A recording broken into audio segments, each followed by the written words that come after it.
ఈ దేవీ నవరాత్రులు కూడా దేనికి సంకేతం? చెడు మీద మంచి విజయానికి సంకేతం. చెడును దూరం పారదోలి మరి మంచిని ముందుకు తీసుకునడిపోయేదే అమ్మవారు. మరి అమ్మవారి దయతో ఈరోజు తెలంగాణలో హైడ్రా పేరిట, మూసీ పేరిట పేదలకు నిద్ర లేకుండా చేస్తా ఉన్నారు. ఆ అమ్మవారు ఆ రేవంత్ రెడ్డి కలలోకి వెళ్లి ఇప్పటికైనా ఈ పిచ్చి పనులు మానుకునే విధంగా ఆయనకు చెప్పాలని అమ్మవారిని పేదల ఉసురు పోసుకోవచ్చు. వీలైతే పేదలకు మంచి చేయి, పేదలకు సహాయం చేయి. కానీ హైడ్రా వచ్చిందంటే శనివారం ఆదివారం పాపం ఎవరు నిద్రపోతలేరు, గుండెపోటుతో చనిపోయే పరిస్థితి వస్తుంది.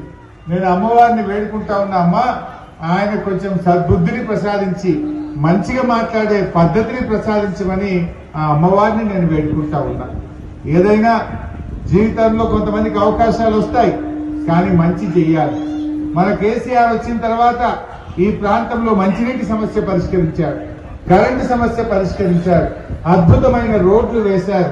హైదరాబాద్ అంటే దేశానికి ఒక రోల్ మోడల్ గా హైదరాబాద్ ను కేసీఆర్ గారు తయారు చేశారు. పెట్టుబడులకు స్వర్గధామంగా ఈ తెలంగాణ రాష్ట్రాన్ని తయారు